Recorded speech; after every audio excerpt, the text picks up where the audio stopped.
Ini apa? Ih, ih, ih, ih, ih,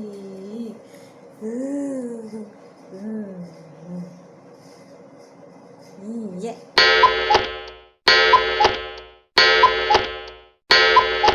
Assalamualaikum warahmatullahi wabarakatuh. Apa kabar hari ini? Berjumpa lagi dengan Bunda Siti di Sentra Bahan Alam. Tadi Bunda Siti sedang apa?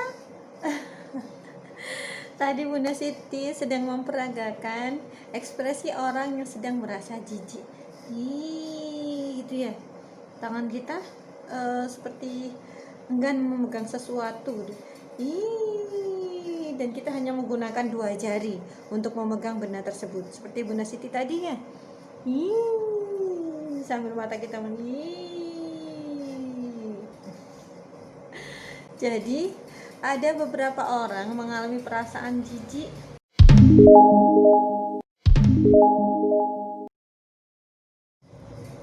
Perasaan jijik itu apa ya teman-teman? Perasaan jijik adalah sebuah perasaan yang tidak nyaman. Penyebab dari rasa jijik dari setiap orang itu berbeda-beda, tergantung dari hal yang membuat masing-masing orang merasa tidak nyaman. Berbeda dengan ketika kita merasa marah atau takut. Pasti jantung kita berdetak lebih kencang ya.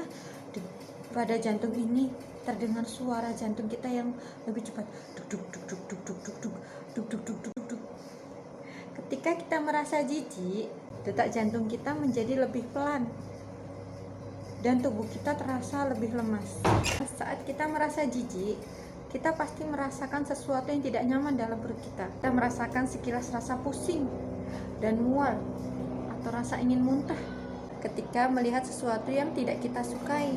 Membuat kita merasa jijik antara lain seperti yang Bunda Siti tunjukkan tadi. Mungkin karena sesuatu yang kotor, atau hewan yang berlendit, atau licin, lengket, menggelikan, dan lain sebagainya. Rasa jijik itu muncul karena kita belum terbiasa dalam melakukan sesuatu atau mengkonsumsi sesuatu. Jika rasa jijik ini juga perlu dikelola teman-teman, perlu kita tangani. Karena jika tidak kita tangani, maka akan menghambat tumbuh kembang kita, dimana masa anak-anak itu perlu. Karena seorang anak butuh nutrisi yang lengkap agar tumbuh kembangnya optimal. Coba kita bayangkan, seperti misalnya Bunda Siti tidak suka dengan ikan atau merasa jijik karena badannya yang licin, yang kasar. Saat Bunda Siti memegangnya, geli. Akhirnya Bunda Siti tidak makan ikan. Apa yang Bunda Siti alami? Bunda Siti akan merasa rugi karena tidak mendapatkan asupan vitamin yang Bunda Siti butuhkan dari ikan, karena Bunda Siti tidak memakan ikan karena merasa jijik. Takut kasar. Ya, kita merasa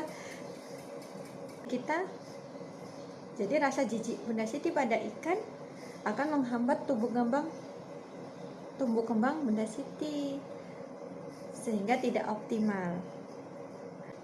Kita juga akan mengalami hilangnya kesempatan kita untuk menemukan hal-hal yang baru yang ternyata menarik. Salah satu contohnya, misalnya jika teman-teman merasa jijik dengan hal-hal yang lengket dari sebuah tepung. Gak mau lengket, apa itu? Padahal setelah kita memainkan tepung, menguplek atau finger painting, atau bermain pasir, padahal setelah kita mainkan, ternyata seru sekali. Jadi alangkah baiknya kalau kita mencoba ya teman-teman ya. Kita coba sedikit demi sedikit untuk melawan rasa jijik itu. Ya, selama hal tersebut tidak menimbulkan bahaya bagi diri kita. Ya teman-teman.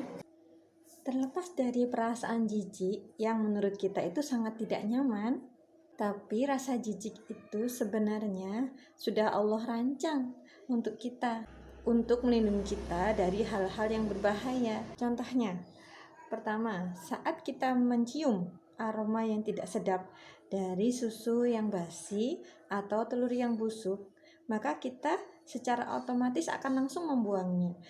Contoh yang kedua, ketika kita mencium aroma yang tidak sedap dari bau bangkai binatang atau binatang yang sudah lama mati, maka kita secara otomatis akan lebih berhati-hati dalam melangkah, sehingga kita terhindar dari bahaya ketika menyentuhnya.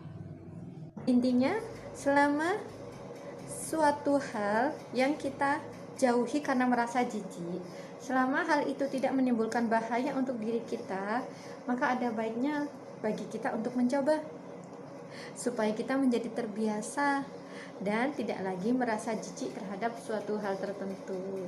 Demikian teman-teman yang bisa Bunda sampaikan. Semoga bermanfaat dan semoga mudah untuk difahami.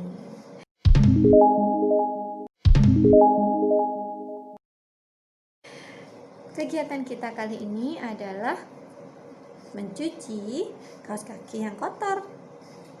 Teman-teman tahu kan kalau kaos kaki yang kotor itu berwarna seperti apa dan menimbulkan bau yang khas, betul?